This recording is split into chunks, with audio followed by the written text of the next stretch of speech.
تاجدار کائنات ختم الانبیاء صلی اللہ علیہ وسلم نے ارشاد فرمایا الموت تحفۃ المؤمن، کہ موت جو ہے یہ مومن کے لیے تحفہ ہے۔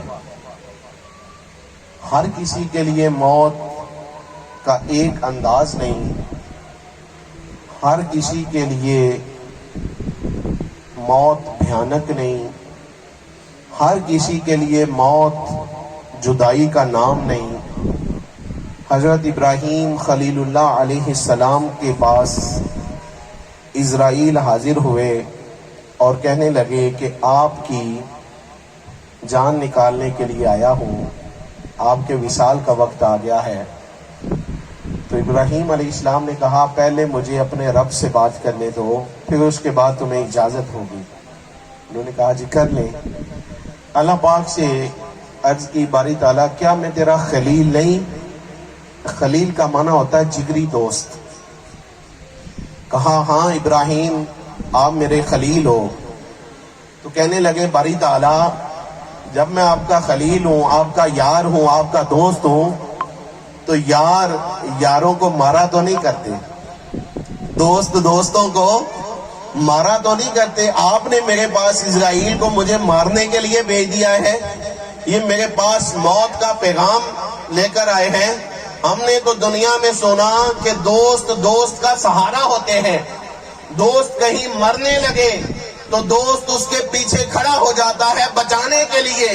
تو میری تو دوستی تیرے ساتھ ہے، تو نے اعلان کر رکھا ہے کہ میں تیرا خلیل ہوں، تیرا دوست ہوں، کیا تو مجھے مارے گا؟ دوست بھی کبھی دوست کو مارتا ہے۔ تو اب رب کی طرف سے پیغام کیا آیا؟ کہا خلیل کیا دنیا کا کوئی دوست ایسا بھی ہے جو اپنے دوست سے ملاقات نہ چاہتا ہو؟ کہا نہیں باری تعالیٰ، ہر دوست دنیا کا اپنے دوست سے وصل چاہتا ہے، ملاقات چاہتا ہے، ملنا چاہتا ہے۔ تو کہا خلیل تیری موت یہ ختم ہونے کا نام نہیں، تیری موت مٹی میں ملنے کا نام نہیں، تیری موت فنا ہونے کا نام نہیں، بلکہ تیری موت مجھ سے ملاقات کا، مجھ سے وصال کا نام ہے۔ اسرائیل تیرے پاس تجھے فنا کرنے کے لیے نہیں آئے، تیرے پاس وہ پیغام لے کر نہیں آئے کہ تو نے مٹی میں مل جانا ہے، بلکہ تیرے لیے یہ وصال کا موقع ہے، تیری مجھ سے ملاقات کا موقع ہے۔ اب یہ جو ہم اپنے لیے الفاظ بولتے ہیں موت کے لیے، مختلف اوقات کے اوپر آپ اعلان سنتے رہتے ہیں، فلاں صاحب انتقال کر گئے، فلاں صاحب وصال فرما گئے، فلاں صاحب وفات پا گئے۔ اب یہ جو مختلف الفاظ ہیں آئیے ذرا ان کو سمجھیں تاکہ ہم موت کی حقیقت کو جان سکیں۔ قرآن مجید فرقان حمید کی آیہ مبارکہ کا جو حصہ ہم تلاوت کرتے ہیں اس اعلان کے موقع پر، یہ خبر دینے کے موقع پر، وہ ہے اِنَّا لِلَّهِ وَإِنَّا إِلَيْهِ راجعون، بے شک ہم سب اللہ کے لیے ہیں، بے شک ہم سب کس کے لیے ہیں؟ اللہ کے لیے ہیں۔ سب سے بڑا پروٹوکول اور سب سے بڑا اعزاز انسان کے لیے یہ ہے کہ اس کی وفات کے اوپر یہ بولا جائے، اس کی وفات کے اوپر یہ کس کے لیے ہے؟ اللہ کے لیے ہے۔ یاد رکھیں چیزوں کی وقت اور قیمت ان کی ذات میں نہیں ہوتی بلکہ ان کی نسبت میں ہوتی ہے۔ ذاتی طور پر کسی چیز کی ویلیو، بڑی سے بڑی مہنگی گاڑی بھی لوہے سے ہی بنی ہے، ایسے ہی ہے۔ اچھی سے اچھی اینٹ مٹی سے ہی بنی ہے، بڑی سے بڑی اعلیٰ ٹائل مٹی سے ہی بنی ہے، لیکن اس کی ویلیو، اس کی قیمت تب بڑھتی ہے جب وہ کسی جگہ پہ لگتی ہے۔ وہ واش روم میں لگ جائے، وہ ٹوائلٹ میں لگ جائے، وہ کسی کے گھر میں لگ جائے، کسی کے محل میں لگ جائے، یا وہ اللہ کے گھر میں لگ جائے۔ اور ویلیو بڑی اس کی جہاں جا کے اس کی نسبت جڑی، یہ ٹائل لگی کہاں ہے، یہ اینٹ لگی کہاں ہے؟ خانہ کعبہ بھی پتھروں سے تعمیر ہوا ہے۔ مقام ابراہیم جس کے اوپر کھڑے ہو کر جس پتھر پر ابراہیم نے خانہ کعبہ تعمیر کیا وہ بھی پتھر ہے، لیکن جیسے جیسے نسبت بلند ہوتی گئی ویسے ویسے اینٹوں اور پتھروں کی قدر و منزلت بڑھتی گئی۔ انسان انسان ہے، یہ کبھی احسن تقویم بنتا ہے، کبھی اسفل سافلین میں جاتا ہے۔ قرآن نے دونوں رخ بیان کیے ہیں، کبھی یہ کائنات کا امام بنتا ہے، کبھی اس کے متعلق حدیث آتی ہے کہ انسان، اے مومن، تیرا مقام کعبہ سے 70 گنا زیادہ ہے۔ کیا؟ تیرا مقام کعبہ سے 70 گنا زیادہ ہے۔ کبھی علامہ اقبال قلم اٹھاتے ہیں تو کہتے ہیں اے انسان ذرا غور کرنا، کعبہ یہ اللہ کے خلیل نے اپنے ہاتھ سے بنایا ہے۔ کس نے؟ اللہ نے خود نہیں بنایا، اللہ کے خلیل نے اپنے ہاتھ سے بنایا۔ اور اس کعبے کی عزت اور احترام یہ ہے کہ تو اس کی طرف منہ کر کے تھوک نہیں سکتا، تو اس کی جانب پش نہیں کرتا۔ اور یاد رکھنا یہ انسان خلقت بیدی، اسے رب کہتا ہے میرے خلیل نے نہیں بنایا بلکہ میں نے خود اپنے ہاتھوں سے بنایا۔ اس کی عزت اور اس کا احترام کعبے سے زیادہ ہے، لیکن کس کا؟ کیا ہر انسان کا؟ ہر کسی کا؟ اب یہ فرق ہے جو ممتاز کرتا ہے، یہ نسبت ہے جو انسان کو ممتاز کرتی ہے کہ کس کا احترام کعبے سے بھی زیادہ ہوگا۔ کون ہے جو مر کے مٹی میں نہیں ملے گا؟ کون ہے جو قبر میں جائے گا؟ قرآن ہے، سورہ یاسین ہے۔ اب ہم تو یہ سمجھتے ہیں کہ جب جسے مٹی میں داخل کر دیا مر گیا، مٹی میں مل گیا، لیکن قرآن ایک اور رخ بھی پیش کیا۔ سورہ یاسین قرآن کا دل ہے، وہاں اللہ نے ایک بڑھئی کے وصال کا، اس کی موت کا منظر پیش کیا اور مرنے کے بعد اس کی قبر کے حالات کا ذکر کیا ہے۔ بنی اسرائیل کی طرف اللہ تعالیٰ نے پیغمبر بھیجے، پہلے ایک پیغمبر آیا، لوگوں کو سمجھا گیا، لوگ بات نہیں مان رہے۔ دوسرا پیغمبر آ گیا، لوگوں نے پھر بات نہیں مانی۔ فَعَزَّزْنَا بِثَالِثٍ، اللہ کہتا ہے ہم نے تیسرا پیغمبر بھی بھیج دیا۔ تو یک وقت 3 پیغمبر قوم کو دعوت دے رہے ہیں، تبلیغ کر رہے ہیں، لیکن قوم ان کی بات نہیں مانتی۔ ایک دن کوئی ان کے ہاں میلہ کا جس کے اوپر دینے لگے، اب جب دعوت دے رہے تھے لوگوں کو تو لوگ آگے سے ٹھٹھا اور مذاق اڑا رہے تھے۔ بھائی آگے آپ سمجھانے والے ہو، یہ بتانے والے کہ مرنے کے بعد بھی کوئی زندگی ہے، یہی زندگی ہے، کھا لو پی لو، جو کرنا ہے کر لو، اس کے بعد تو مر جانا ہے۔ لیکن پیغمبروں کی دعوت ہمیشہ یہ ہوتی ہے کہ یہ زندگی نہیں۔ کون کہتا ہے کہ مومن مر گئے، قید سے چھوٹے وہ اپنے گھر گئے؟ یہ اختتام زندگی کا نام نہیں ہے، بلکہ یہ آغاز زندگی کا نام ہے، جس کو ہم نے موت جس کا نام رکھا ہے۔ کہا یہ موت آ جانی ہے اور اپنے مر جانا ہے اور ختم ہو جانا ہے، لیکن پیغمبروں کی دعوت یہ تھی کہ نہیں بھائی، اس موت کے بعد تو زندگی کا آغاز ہونا ہے۔ انہوں نے کیا کیا؟ وہ قرآن بیان کرتا ہوا جاء رجل من اقصى المدینہ، دوسرے کنارے سے ایک آدمی دوڑتا ہوا آیا، اس کے ہاتھ کے اندر اس کا جو بھی اوزار تھا، لکڑی کاٹنے والا آرا تھا، کلاڑا تھا، وہ اس کے پاس تھا، کندھے کے اوپر رکھا، دوڑتا ہوا آیا اور آ کر کہنے لگا کہ بھئی تمہیں کیا ہو گیا کہ ان پیغمبروں کی بات نہیں مانتے؟ یہ تمہیں حق کی دعوت دے رہے ہیں، تمہیں حقیقت بتا رہے ہیں، تم ان کا انکار کرتے ہو، مذاق کرتے ہو۔ جب انہوں نے اس کی یہ بات سنی نا، تو ہمارے ہاں یہ بھی اپنے ذہنوں سے نکال دیں کہ میری فلاں برادری ہے، یہ چودھری ہے، یہ فلاں کمی ہے، یہ چھوٹی ذات ہے۔ اللہ کے نزدیک برادریوں کے اوپر فیصلے نہیں ہونے والے۔ ان اکرمکم عند اللہ اتقاکم، اللہ کہتا ہے میرے نزدیک بڑا وہ ہے، عزت والا وہ ہے، چودھری وہ ہے جو سب سے زیادہ تقوی اختیار کرتا ہے۔ انہوں نے کہا تو بڑھئی ہو کر، لوار ہو کر ہمیں سمجھائے گا؟ اس کا کلاڑا پکڑا اور اس کے جسم کے ٹکڑے ٹکڑے کر دیے۔ اب یہ قرآن ہے، قصہ کہانی نہیں ہے، جب اس کے جسم کے ٹکڑے ٹکڑے کر دیے تو آپس میں ہلا گلا کرنے لگے. آیا تھا ہمیں بڑا سمجھانے والا, کہتا تھا کہ موت کے بعد بھی کوئی زندگی. اب دیکھتے ہیں کہ اسے کون سی زندگی ملتی ہے, اب دیکھتے ہیں کہ کون سی اسے عیاشی ملتی ہے, اب دیکھتے ہیں اسے کون سا رزق ملتا ہے.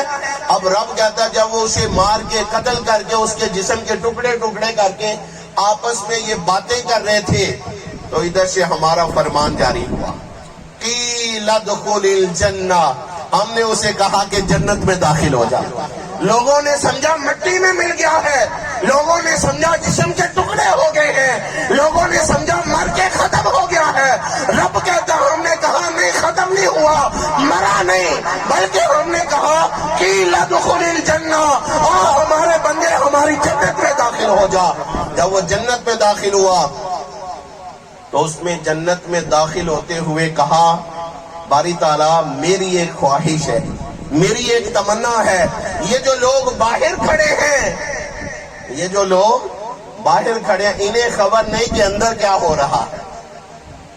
یہ رونے میں مشغول ہیں, یہ پریشان ہیں, یہ اداس ہیں, کسی کو غم ہے, پتہ نہیں کیا بنے گا. باری تعالیٰ انہیں بتا تو دے کہ میرے ساتھ ہوا کیا ہے قبر میں, میرے ساتھ. یا لیت قومی یعلمون, کاش باری تعالیٰ میری قوم کو پتہ چل جائے. لوگ کہتے ہیں جی مردے بول نہیں سکتے. ارے کبھی مردے بولے, رب کو ان کا بولنا پسند آئے تو رب ان کی بولی کو اپنا قرآن بنا دیتا. اب یہ بات اس کی ہے, یا لیتا قومی یعلمون, قال, اس نے کہا کاش میری قوم کو پتہ چل جائے, بما غفر علی ربی, کس بات کا پتہ چل جائے کہ میرے رب نے مجھے بخش دیا, میرے رب نے مجھے بخش دیا ہے. وجعلنی من المکرمین, اور لوگ یہ نہ سمجھے کہ میں مٹی میں مل گیا ہوں, بلکہ میں یہاں آیا تو میرے رب نے میری بڑی عزت کی ہے. کیا کیا ہے بولے, عزت کی ہے. اب جس کی عزت رب کرے, ایک طرف میں عزت کرنے والا, ایک طرف آپ عزت کرنے والے, اور ایک طرف عزت کرنے والا کون ہے, رب ہے. اب وہ جو رب عزت کرنے والا ہے, رب کی عزت بندہ زیادہ پسند کرے گا یا دنیا کی عزت زیادہ پسند کرے گا؟ بولیں بولیں. ایک اکرام رب کرتا ہے, ایک عزت رب کرتا ہے, اور ایک اکرام اور ایک عزت وہ ہے جو ہم نے آپ نے کرنی ہے.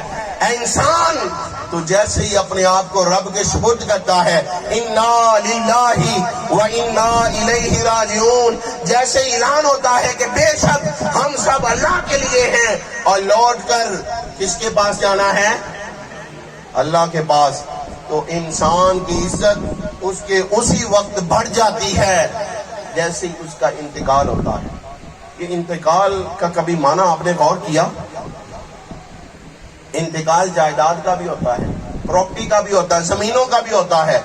تو انتقال کا کیا مطلب ہوتا ہے؟ جب زمین کا انتقال ہو جائے تو پھل پھول اگنا بند ہو جاتے ہیں, وہاں فصل نہیں اگتی, بلکہ بعض اوقات ایسے ہوتا ہے کہ اچھا ذمہ دار خرید لے تو پہلے سے زیادہ وہ زمین کو آباد کرتا ہو. پہلے انتقال کے بعد پلاٹ خالی پڑا ہے, لوگ روڑی پھینک رہے ہیں, اچھے بندے کے نام انتقال ہوا, اس نے چار دیواری کر دی, پھل پھول لگا دیے, اچھا محل تعمیر ہو گیا, پہلے سے ویلیو بڑھ جاتی ہے زیادہ تر انتقال کے بعد. اور انسان کا انتقال پتہ کس کے نام ہوتا ہے؟ کبھی غور کیا؟ یہ انتقال اللہ کے نام ہوتا ہے. پہلے نام تھا بیوی بچوں کے, پہلے انتقال تھا ماں باپ کے, پہلے انتقال تھا بھائیوں کے, بھتیجوں کے, اڑوس پڑوس کے, انتقال ان کے نام تھا, ان کے نام انتقال تھا تو پروٹوکول اور تھا. جب انتقال اللہ کے نام ہوا تو پروٹوکول بدل گیا. اب کیا بدلا؟ گھر میں بندہ بیمار ہوتا ہے, چارپائی اٹھانے کے لیے کبھی دوسرا آدمی ملتا ہے, کبھی ایک کوئی گھسیٹ کے ادھر کرنا پڑتی ہے. وہ بیمار آدمی کی چاہے اوپر پسلیاں درد کرنے لگ گئے ہیں جی, دوسرا آدمی نہیں ملتا کہ اٹھا کے آرام سے چارپائی سائڈ پہ کرتے ہیں. لیکن جب انتقال ہوا رب کے نام تو آرڈر کیا ملا؟ ایک نہیں, دو نہیں, تین نہیں, کم از کم 4 لوگ اس کو چارپائی پہ اٹھائیں گے, اور اتنا اٹھائیں گے کہ تمہارے سر کے امامے نیچے رہ جائیں گے, اس کی چارپائی کے پائے تمہارے سروں سے بھی بلند ہو جائیں گے. یہ پروٹوکول ہے، انتقال میرے نام ہوا ہے، اب عزت میں اضافہ یہ ہے۔ عام دنوں میں پتہ نہیں کون پانی گرم ملتا تھا یا نہیں سردیوں میں، لیکن اب حکم تھا جب غسل دینا ہے پانی چیک کرنا، نہ زیادہ گرم ہو نہ زیادہ۔ اور آپ کو پتا ہے کہ آپ پانی کو گرم کر کے اس میں بیری کے پتے ڈالتے ہیں، بوائل کر کے۔ اب یہ پانی کیوں ایسا کرتے ہیں آپ کو پتا ہے؟ یہ پانی دراصل جراثیم کش ہوتا ہے، اینٹی جیمز ہوتا ہے۔ بھئی جسے مٹی میں ملا دینا ہے اسے اینٹی جیمز پانی سے نہلانے کا کیا مقصد؟ جس نے مٹی میں مل جانا ہے اسے نیا کفن پہنانے کا کیا مقصد؟ کبھی آپ نے دیکھا کھیتوں میں کام کرنے کے لیے جانا، بندہ کہے کہ جی میں نئے کپڑے پہن کے صاف ستھرا لٹھا پہن کے نہا دھو کے جاتا ہوں؟ ایسا نہیں ہوتا۔ اگر اس مرنے والے نے مٹی میں ملنا ہے، خاک ہو جانا ہے، اہتمام کرنے کا حکم نہ دیتی، اسے غسل بھی دو، اسے پاک بھی کرو۔ پانی ایسا ہونا چاہیے نہ زیادہ گرم ہو نہ زیادہ ٹھنڈا ہو، خوشبو بھی لگائے۔ جب اٹھا کے لے کے جائیں، سروں کا تاج بنا کے لے کے جائیں، قبر میں اتارتے وقت کتنا اہتمام کرتے ہیں۔ مری ہوئی چیز کو ایسے اتارا جاتا ہے۔ انا للہ و انا الیہ راجعون، یہ اللہ کے لیے تھا اور اللہ کی طرف لوٹ کر جا رہا ہے۔ یہ اس کے واپس لوٹنے کا پروٹوکول ہے۔ ایک پروٹوکول اس کے دنیا میں آنے کا تھا۔ بڑی سادہ بات اور بڑی نکتے کی بات کہنے لگا ہوں۔ اب وہ پروٹوکول کیا تھا؟ پیدا ہوا لوگ دیکھنے کے لیے آئے، پھوپھو بھی آ گئی، خالہ بھی آ گئی، ماموں بھی آ گئے، دادا، جو آیا نا ہر کسی نے دیکھا۔ کسی نے دیکھ کر کہا اس کی ناک چوڑی ہے، کسی نے کہا جی تھوڑے سے کان بڑے ہیں، کسی نے کہا ہونٹ تھوڑے سے نا موٹے ہیں، کسی نے کہہ دیا جی باریک ہے۔ ہر کسی نے اپنی اپنی عقل کے مطابق اور نظر کے مطابق کیا نکالا؟ عیب نکالا۔ کیا کیا؟ بڑا سونا بچہ لیکن نا تھوڑے جے کان جگہ لمبے نے۔ سنتے رہتے ہیں اپنی سوسائٹی میں۔ اور ایک وقت وہ آتا ہے جب بندے کا انتقال اللہ کے نام ہوتا ہے، تب بھی دیکھنے کے لیے منہ آتے ہیں، دور دور سے لوگ دوڑتے ہیں، یا جلدی کری منہ دیکھ لواں۔ اور جو کوئی دیکھتا ہے دیکھ کر کیا کہتا ہے؟ یار میں پیچھے جے ملیا سی بیمار سی، بڑا کمزور سی، لیکن ہوندے دیکھا چہرے تے بڑا نور سی، ماشاءاللہ بڑا ماشاءاللہ روپ چڑھیا سی، اینجی لگ رہا سی جی میں مسکرا رہا ہے، اینجی لگ رہا سی جی میں ستا پیا۔ اب بندے کی زبان کے اوپر کبھی رب یہ نہیں آنے دیتا او ہو یار کوئی حال ہی نہیں۔ کبھی سنا کسی سے؟ بولے آپ گواہی دیں اگر میں غلط کہہ رہا ہوں۔ اب یہ کیا ہے؟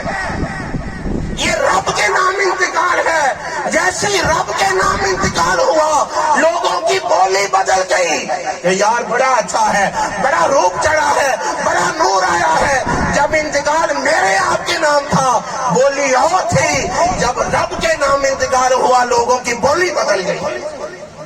اور رب نے اگلا حکم کیا دیا؟ رب نے کہا جب میری بارگاہ میں دعا کرو، زبان پہ تو پابندی لگا دی، زبان پہ جتنا بڑا گناہگار تھا زبان پہ پابندی لگا دی کہ اس کے متعلق کوئی نیگیٹو بات۔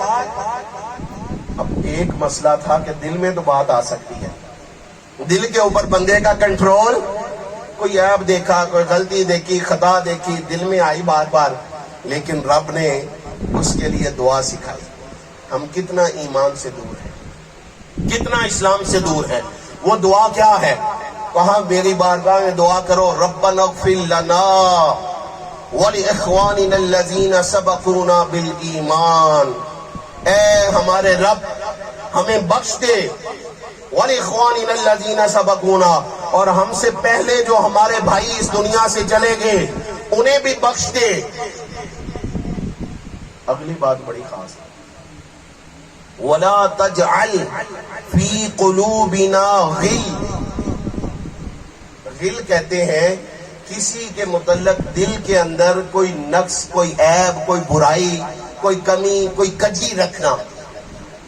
رب نے کہا تمہارے دل میں اگر کوئی اس کا دیکھا ہوا عیب، کوئی برائی، کوئی گناہ اگر دل میں کہیں موجود ہے تو مجھ سے دعا کیا کرو کہ باری تعالیٰ ہمارے دل سے اس بات کو نکال دے، اس بات کو اب یہ کتنا اہم نقطہ ہے اسلام کا، اور یہ قرآن کی نص ہے، کیا ہم اس کا اہتمام کرتے ہیں کبھی؟ اس بات یہ اس کا پروٹوکول ہے، کیوں؟ اب انا للہ، اس کا انتقال اللہ کے نام ہو چکا ہے، وہ رب کی ملکیت بن چکا ہے، اور جو چیز رب کی ملکیت ہو، رب نہیں چاہتا کہ کوئی اس میں سے عیب نکالے، رب نہیں چاہتا کہ کوئی اس میں سے نقص نکالے، بلکہ وہ ہر کسی کی زبان پہ۔ اچھا کبھی ہوتا کیا ہے؟ دراصل بعض اوقات انتقال، یہ جو اللہ کے نام بتا رہا ہوں نا، ایک تو انتقال ہوتا ہے اسرائیل نے آنا ہوتا ہے، وہاں مجبوری ہے، وہ اسرائیل آ گیا، اب تو جانا ہی جانا ہے، قبضہ گن پوائنٹ پہ بھی لینا پڑتا ہے بعض اوقات۔ اور ایک انتقال ہے جس کی طرف سلطان باہو نے اشارہ کیا کہ لوگ مرنے سے پہلے جو مر جاتے ہیں، جیتے جی اپنا انتقال کس کے نام کر دیتے ہیں؟ بولے، اللہ کے نام اپنا انتقال کر دیتے ہیں، اپنے ہاتھ وہ لکھ دیتے ہیں، باری تعالیٰ یہ تیرے ہیں، تیری مرضی سے اٹھیں گے، اپنی مرضی سے، یہ آنکھ تیرے نام کر دی ہے، اپنی مرضی سے اسے نہیں دیکھوں گا، جہاں دیکھنے کا حکم ہے وہیں دیکھوں گا، یہ زبان وہاں کھلے گی جہاں تو نے حکم دیا، یہ کان وہ سنیں گے جس کا تو نے حکم دیا، یہ قدم چل کے وہاں جائیں گے جہاں جانے کا تو نے حکم دیا۔ پھر ان کے لیے حدیث قدسی آتی ہے، کیا لوگوں کو سمجھ نہیں آتی کہ یہ کیا سنیوں کا عقیدہ؟ یہ ہمارا عقیدہ نہیں، یہ حدیث قدسی ہے۔ رب کہتا ہے کہ بندہ میرے اتنا قریب ہو جاتا ہے کہ میں اس کے ہاتھ بن جاتا ہوں۔ اس کے ہاتھ بننے کا کیا مطلب ہے؟ اس کا انتقال اس کے نام، میں اس کی آنکھ بن جاتا ہوں۔ آنکھ بننے کا مطلب یہ ہے کہ اس بندے نے انتقال رب کے نام کر دیا، وہ جیتے جی۔ اب لوگ کہتے ہیں جی یہ کی ہو گیا، سنیاں نو پیراں نو سراں تے چکی پھردے ہیں۔ حضور شیخ الاسلام کی گاڑی گزرے تو لوگ ٹائر نیچے نہیں لگنے دیتے ہیں جی، ایسے لگتا ہے جیسے ہاتھوں پہ اٹھا لیں گے۔ کیا ہے؟ کیوں سروں پہ اٹھا لیا؟ جنہیں یہ نقطہ سمجھ نہیں آتا وہ انسان کے انتقال کو دیکھ لے۔ ارے بابا تمہارا جب انتقال ہوتا ہے، اگرچہ وہ زبردستی ہوا ہے، اس انتقال کے لیے اسرائیل کو آنا پڑا، تو بھی تمہارا پروٹوکول یہ ہے کہ تمہیں لوگوں نے سروں پہ اٹھا لیا ہے، تمہارے اوپر پھول پھینکے جا رہے ہیں، تمہارے لیے دعائیں مانگی جا رہی ہیں، ہر کوئی تمہارے پیچھے ہاتھ باندھ کے کھڑا ہے۔ ساری زندگی امام آگے رہتا ہے، کہاں؟ ہر کوئی امام کے پیچھے ہوتا ہے، لیکن آج اس کا پروٹوکول یہ ہے کہ یہ آج امام سے بھی آگے بڑھا ہوا ہے۔ باری تعالیٰ کیا ہوا؟ آج اسے امام سے بھی آگے کر دیا۔ ساری زندگی ہر کوئی امام کے پیچھے رہتا ہے، یہ امام سے آگے کیسے چلا گیا؟ فرمایا اس کا انتقال میرے نام ہو گیا، اس نسبت سے امام سے بھی آگے، یہ نسبت ہے جو اسے امام سے بھی آگے لے گئی ہے۔ اب ہوتا کیا ہے؟ بعض اوقات ہم بک غلط جگہ جاتے ہیں، ہم سودا غلط جگہ کر بیٹھتے ہیں۔ ان اللہ اشترى من المؤمنین انفسهم، اللہ کہتا اگر اپنے آپ کو میرے سپرد کر دو گے، میرے ہاں بیچ دو گے، میرے نام انتقال کر دو گے اپنا، تو پھر کیا ہوگا؟ انتقال کے بعد اگلا مرحلہ آتا ہے وصال کا، یعنی جب چیز کسی کے نام لگ جاتی ہے، انتقال ہو جاتا ہے، تو پھر آپ اس کے ہینڈ اوور کرتے ہیں، قبضہ اسے دیتے ہیں، اس کے ساتھ وہ چیز اس کے حوالے کی جاتی ہے۔ اس کو کہتے ہیں، کسی کے حوالے کرنے کو کہتے ہیں وصل اور وصال۔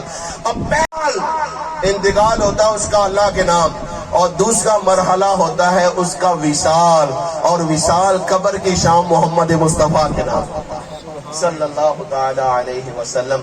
وجراءات تاجدار کائنات صلی اللہ علیہ وسلم کی زیارت ہوتی ہے، اور زیارت کے بعد اسے کہا جاتا ہے نم کنومت العروس، آج ایسے سو جا جیسے پہلے رات کی دلہن سوتی ہے، کہ تو نے اپنا انتقال اپنے آپ کو رب کے سپرد کر رکھا تھا، اپنے آپ کو رب کے۔ ہمارے ہاں تو کہتے ہیں نا جی بندہ مر جائے تو مول نہیں پیندا، بھائی وہ مرا کسی اور کے لیے، اگر اس کے لیے مرتا تو پھر دیکھو داتا گنج بخش علی حجویری کا مول پڑا ہے یا نہیں۔ سلطان باہو کو دیکھو مول پڑا ہے یا نہیں، فرید الدین گنج شکر کو دیکھو مول پڑا ہے یا نہیں، معین الدین چشتی اجمیری کو دیکھو مول پڑا ہے یا نہیں۔ یہ مرنے کے بعد ہم سے تو جیتے جی اپنے گھر نہیں چلتے یار، مر گیا ہے جی اپنا گھر چلاندے مر جائیدا، اور یہ وہ ہیں جن کے گھر لاکھوں لوگ آ کر کھا رہے ہیں۔ کیوں؟ بک وہاں گئے ہیں جہاں بکنا چاہیے تھا۔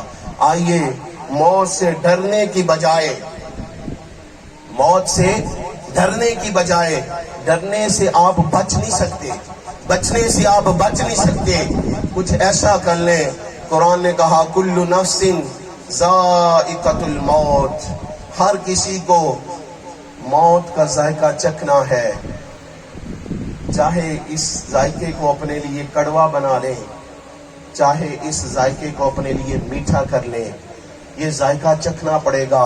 لیکن آج ذائقہ آپ کے ہاتھ میں ہے، یہ ذائقہ آپ نے خود بنانا ہے، یہ کسی اور نے نہیں پکانا آپ کے لیے۔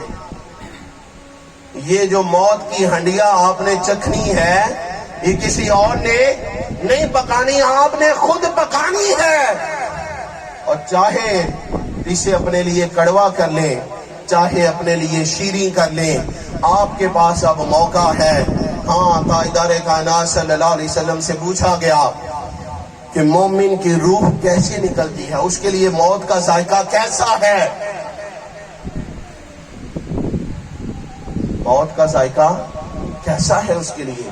فرمایا اس کی بدن سے روح ایسے نکلتی ہے جیسے پھولوں سے خوشبو نکلتی ہے، جیسے پھولوں سے خوشبو نکلتی ہے۔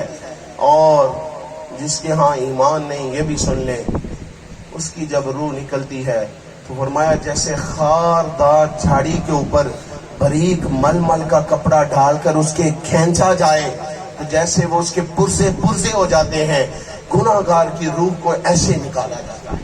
یہ موت کا ذائقہ ہے۔ اب آپ نے اپنے لیے ذائقہ، آخری بات کر کے ختم کر رہا ہوں، یہ ذائقہ میٹھا ہو جائے، ہماری موت ہمارے لیے بھیانک نہ ہو، ہماری قبر ہمارے لیے جنت کا باغ بن جائے، کیا کریں؟ چھوٹا سا کام ہے،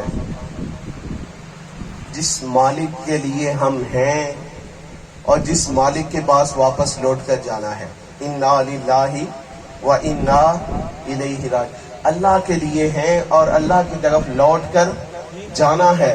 جس مالک کے لیے ہیں اور جس مالک کی طرف لوٹ کر جانا ہے، اس مالک کی مرضی کے مطابق اپنی زندگی گزارنا چاہیے، اس مالک کے بن جائیں۔ اور آپ اس مالک کے ہیں یا نہیں، چھوٹی سی مثال آپ کے سامنے رکھ دیتا ہوں۔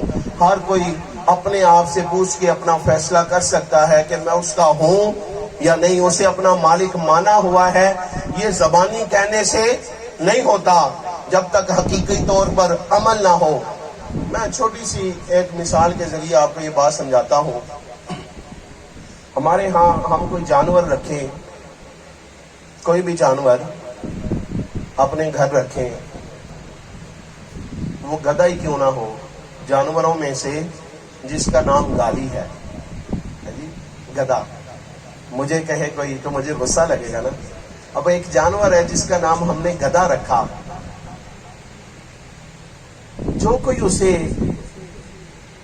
اپنے گھر لے آتا ہے اور جسے وہ گدھا اپنا مالک سمجھ لیتا ہے، آپ نے کبھی دیکھا وہ اپنی زمینوں سے، اپنے کھیتوں سے اس کے اوپر بوجھ اور وزن لاد کر اسے گھر اکیلا بھیج دیتا ہے، اس کے سر پہ نہیں ہوتا، وہ پیچھے فصلوں میں کھیتوں میں کام کر رہا ہے گدھا، لیکن اسے اتنا شعور ہے کہ میرا کوئی مالک ہے، اس نے مجھے کہیں بھیجا ہے، میں نے وہاں جانا ہے کہیں اور۔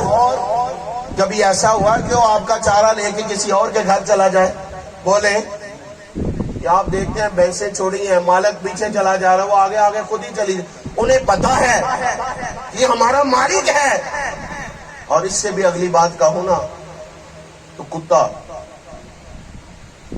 اس کا نام اس سے بھی بڑی گالی ہے، جانوروں میں سے نجس العین ہے، گیلا کپڑوں کے ساتھ لگ جائے تو کپڑے ناپاک ہو جاتے ہیں، لیکن اگر اس کے گلے میں بھی کسی کا پٹا ڈل جائے، وہ کسی کا ہو جائے، کوئی اسے کہے کہ تو میرا ہے، اسے 2-4 دن ٹکڑے نوالے ڈال دے، اتنا موٹا سنگل اس کے گلے میں ڈالا ہوتا ہے، غیر آدمی، چور، ڈاکو، اس کی جان کا دشمن آ جائے تو ایسے لگتا ہے جیسے سنگل تڑا کے یہ بھی میرے اوپر حملہ کر دے گا۔ ایسے ہی ہوتا ہے یا نہیں؟ کبھی یہ منظر دیکھا ہے؟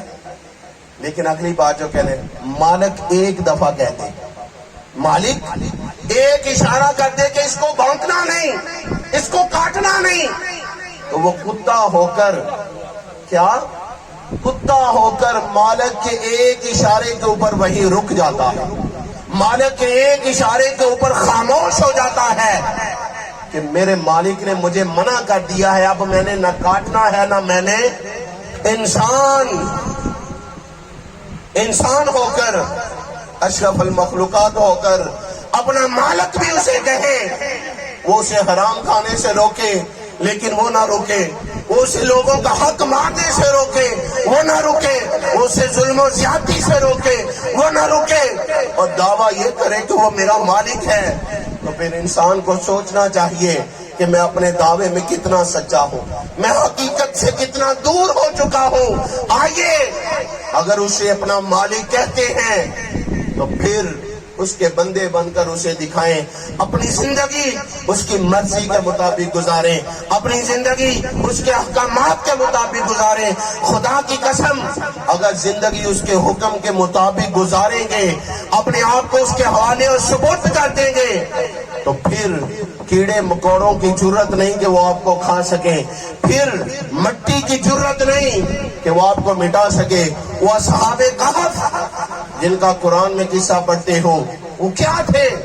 انہوں نے فقط اپنے آپ کو رب کے سپرد کیا تھا، خالق اس کو اپنا غار میں جا کر پناہ لے لی۔ کتنا عرصہ سوئے رہے؟ 300 سال اور 9 سال اوپر، 3 صدیاں گزر گئیں۔